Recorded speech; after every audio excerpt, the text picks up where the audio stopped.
Hi guys! Good morning po sa inyong lahat. Ngayon po ay i-update ko kayo dito sa bukid. Pero ngayon ay magpapakain muna tayo ng aming manok. So, ang gagamitin ko pong pagkain sa aming manok, tahop at saka tik-tik po ng mais dahil medyo nagtitipid po kami ngayon. Pero ganahan po silang kumain ito. So, tawagan na natin ang ating mga manok. At saka meron kaming pabo, dalawa, isang pair, lalaki at babae. May itlog na silang dalawa. So, one day, marami na kaming pabo dito. So, kuroko na to.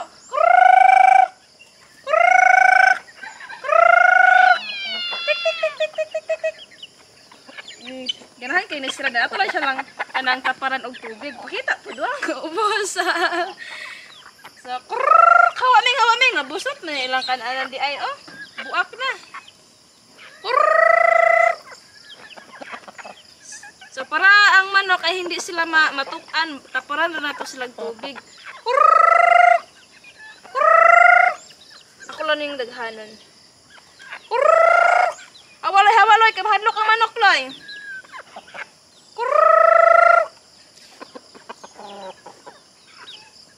So hanggang maghapon ay binabalik-balikan po nila itong astang iro kay mukaon po tik-tik no tik-tik ni siya og mais. Naglagay tayo na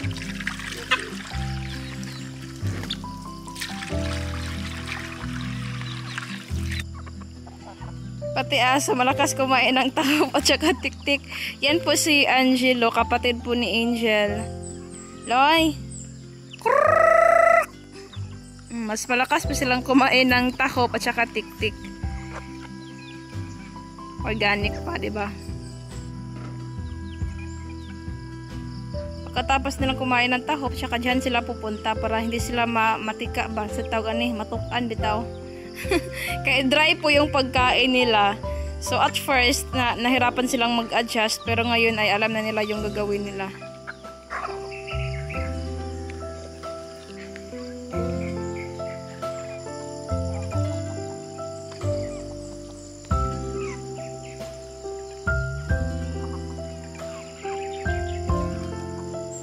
Meet our new member of the family. This is Kiwi. So, itim po siya. So, mga nagsasabing ano daw, malas daw ang itom. Pero di man, tinuod. Ay. So, ito po si Kiwi. So, simulang dumating siya dito ay wala na masyadong daga. So, hindi po sila malas ha. So, ngayon, ipapakita ko po sa inyo ang aming rambutan na 1 year pa lang po. Mga 1 year kapi na siya. Simula nung tinanim pero may bunga na. Punta tayo doon, oh.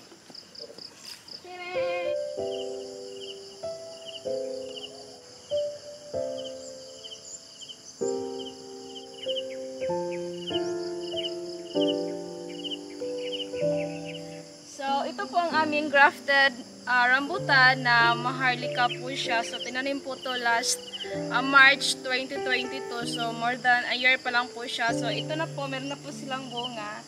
Ayan. Kaya kayo, magtanim din po kayo sa inyong mga bakoran dahil sobrang bilis lang po nila mamunga. So, ito ay binili ko lang din po online. So, sila na po yung nag-deliver dito. So, sa mga nagtatanong po kung bakit hindi na po ako nakapagluto ng maramihan, ay dahil po dyan ay simula nung lumipat po kami dito sa bukid kasi nagsimula po ako talaga back to zero po talaga ako dito. So, first na ginawa ko po dito ay nagtanim muna ako ng mga prutas para puhon-puhon. Meron na tayong kanabitan mo palandong sa itong palibot. Dahil sobrang init po talaga dito sa bukid. So, kailangan mo na siyang taniman ng mga prutas. Then, second, nagpagawa muna ako ng bahay kubo para kahit paano meron kami ditong matulugan. And then, meron din akong ginawang malaking kusina para puhon. Pag makabalik po ako sa pagluto ng maramihan, ay meron na po kaming kusina na maluwag po na hindi na po kami mababasa sa ulan or maiinitan. Pero wala pa po kami kasing tubig dito. So hindi siya pwede masin mabikil na noon ang mga kanang magka-problema na hinuon tayo bis makatabang ta magka-problema ta. So wala pa po kaming malinis na tubig dito sa aming bukid. So medyo may kalayuan po kasi yung igiba ng tubig. So pag mag-igib tayo ng maramihan, wala kaming doon. Dahil motor lang po yung gamit namin. And then, third, yung kuryente. Wala pa po kaming kuryente dito. So, pag magluto kasi tayo ng maramihan tapos wala tayong kuryente, yung mga karni ay masisira din. So puhon-puhon, pag kaloy anta, pag makuha na nako na tanan o balik ta pohon. So pasensya na po talaga kayo kung ganito yung mga update mo na sa pangyayari dito sa bukid po. So ano naman po, video by video naman po pinapakita ko po yung mga yung mga nagawa natin dito sa bukid, kahit may kunting kaya po at least na inabag-o na ay nadungag ingon ana ba.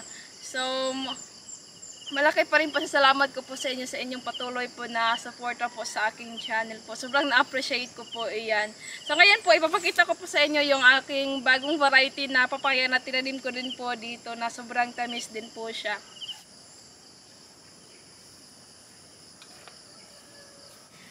So, ito po yung bago kong tinanim na papaya. Meron na po siya mga maraming bunga. Ito yung papaya na makikita niyo po sa merkado na binibenta nila na matatamis na sobrang pula yung laman niya. So, ito po yun. Tinanim ko po dito. So, wala pa po itong 1 year pero may bunga na po siya. Ayan. Yung isa kasing papaya namin ay pang-atsara yun. Pero matamis pa din yun. Ito, talaga itong laman nito. Talaga pagkain ba? Pang table food yun siya. So, kini mga kuan ako mo i-update ani sa ihang bunga puhon pag mahinog na. So ngayon ay mag-harvest muna tayo ng aming alugbati kasi malapit nang umulan. So ito po ang aking alugbati. Ang tinanim ko po dito ay buto po. So para mabilis po tumubo ang inyong mga alugbati, yung buto niya ay ibilad niyo muna or parang pakuyuton siya daan anhan niyo itanom. So after itanim yung buto ng alugbati, mga 1 week lang or hindi aabot ng 1 week ay sisibol na po yung inyong alugbati. So ito matagal ko kasi na harvest, sobrang hahaba na nila. Lagyan natin to ng sardinas, pang ulam namin, pang tanghalian. Tagas na kayo. And then, itong tangkay niya, itanim din natin kasi tutubo pa to. Libo kasi akong unahon. 40 ng tag-asa. So, ito ay pabubungahin ko din po ito para kahit papano yung buto ay magamit natin sa pagtanim din. Papa kayo.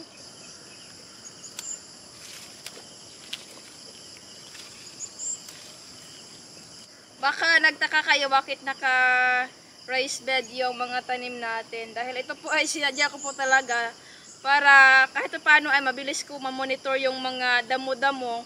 Para kahit paano hindi hindi sila bita magsagol. So ito mga damo-damo dito sa raised bed ay madali ko lang mabunot. Kaysa sa labas ng raised bed ay minamawar lang namin para mabilis. So, hindi masyado nakatubo yung ibang tanim ko dito ay dahil sobrang init. Dahil nga, wala pa po kaming tubig dito. Minsan hindi sila nadidiligan. So, ang pinaka main source lang po talaga namin dito ay tubig, ulan po. Kaya sobrang natutuwa po ako pag may ulan dito. Aking tulong po dito sa amin sa bukid. So, ganyan naman po talaga pag nakatira tayo sa bukid.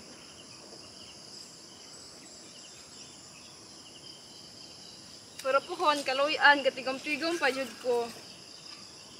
Kaya siya yung anak kadali yun. Ito po lahat nakuha natin. Sakto lang pang namin, pang tanghalian. So, sarap nito. Ang sarap nito lagyan ng sardinas. Nagugutom na tuloy ako. So, ngayon po ay manguha rin po tayo ng aking tanim na radish. Pang side dish. So, ito po ang aking radish. Nagkuha na siya. So, yung mga dahon niya ay nasira dahil wala naman tong mga inilagay natin na mga spray. So, hinayaan ko na lang kasi pangkain lang naman, hindi siya pangbenta. So, kukuha lang ako ng 2. Yan o. So, masarap na itong ilagay sa sa sinigang pero hindi pa ako nakatry. So, usually ang ginagawa namin sa radish ay sinasalad namin. 2 yung kukunin ko. Yan o. Gamay-gamay pa ng usa o. Okay rani kay tulo raman sa mikabuk mga on. Mag-harvest din po tayo ng kamuting kahoy. Itong aming kamuting kahoy ay ito yung pangalawang batch po na tinanim namin. So ito ay mga nasa 8 months na po or 8 months or 9. So patuloy muna natin ang kanyang mga galamay. Sobrang dali lang po talaga paanohin ang kamuting kahoy.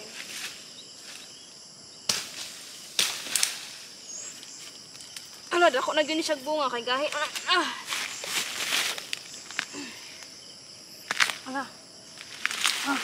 Ala, kadako. Ala! Uli buyag, dako ang bunga unod ay. Sireng!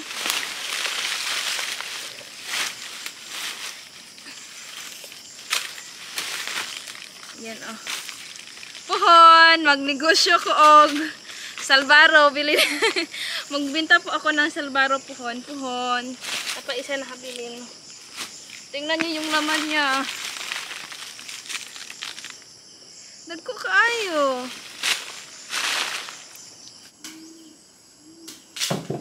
Unahin natin sa paglaga ang ating kamuting kahoy.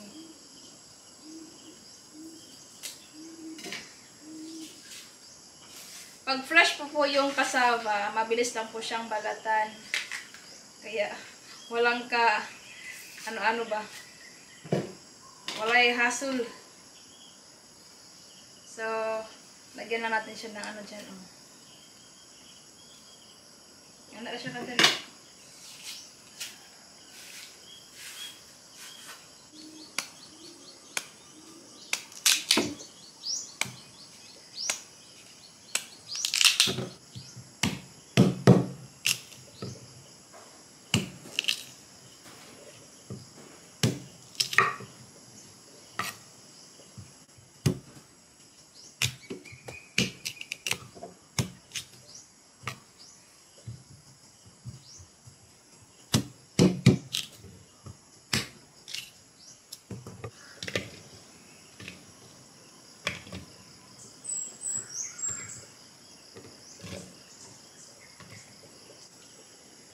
Lagyan din natin ng tanglad para amoy lechon ang ating nilagang kamuting kahoy. Yan po ang sekreto para masarap po. Tapos, asin. And then, tubig.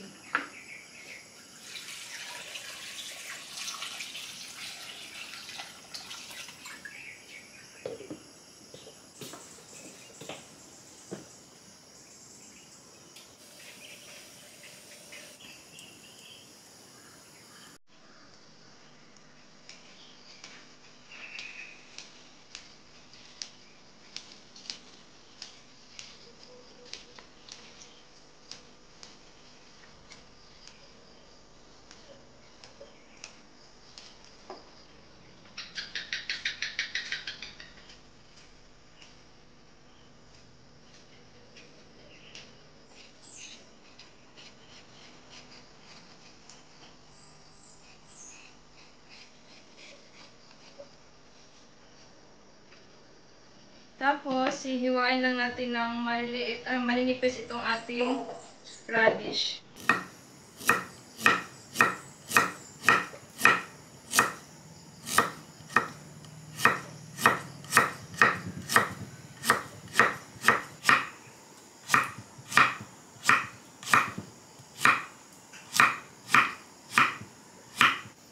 So, ito na po ang ating hiniwa na radish. So, dapat po manipis na, sobrang nipis yung pagkahiwa niya. Dahil pipigaan po natin to ng asin para kahit paano ay mabawasan yung pait at saka medyo anghang niya.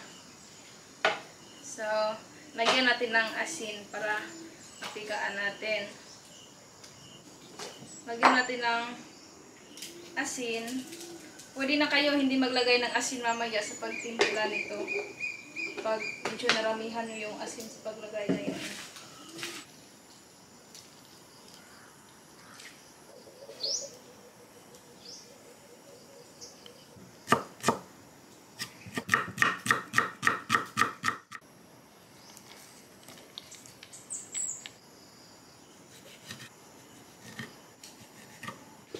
Lagyan ko lang ng konting asin, konti lang. And then kalamansi. Pwede din kayo maglagay ng sili. Tsaka suka, konting suka.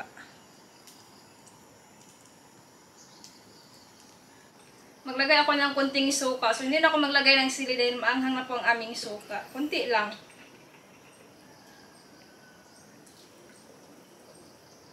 Okay.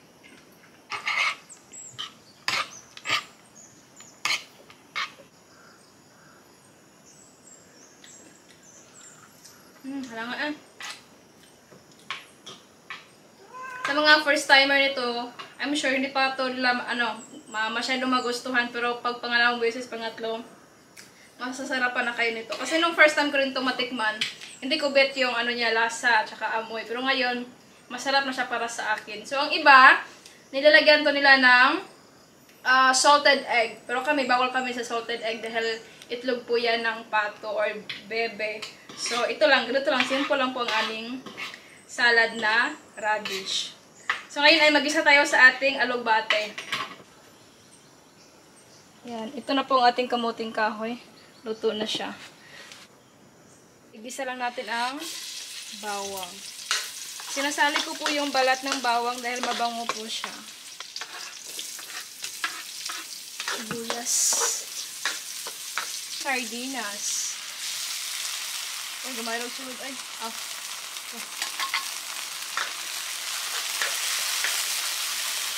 ang ating alugbate.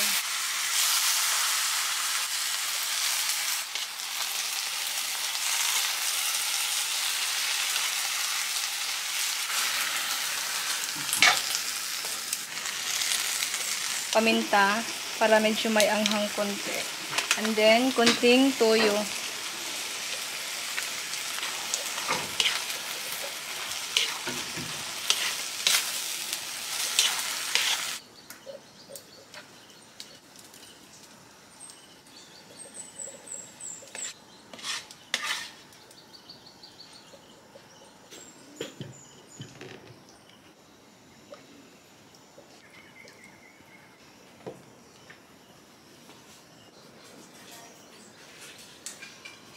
Tayo guys.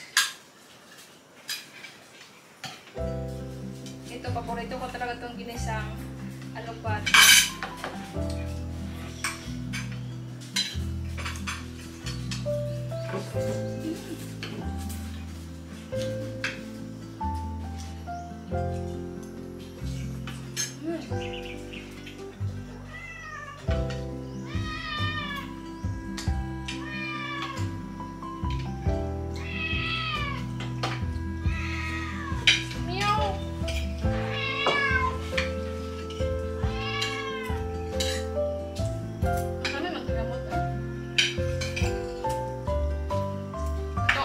Salad na radish. So, ang ginagawa ko po dito, radish at saka nalagay ko na luya at saka sibuyas para mas masarap.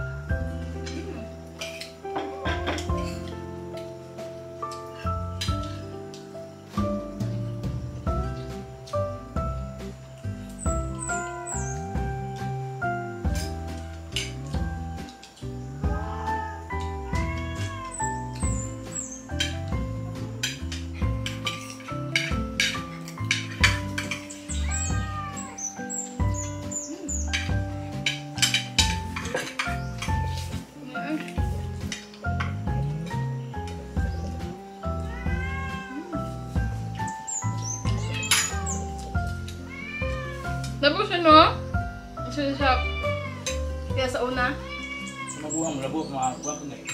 papait, ang mulagat. Paligyan man ako na.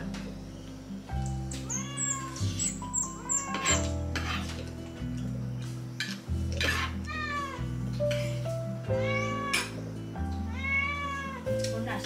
Babay, no? Babay.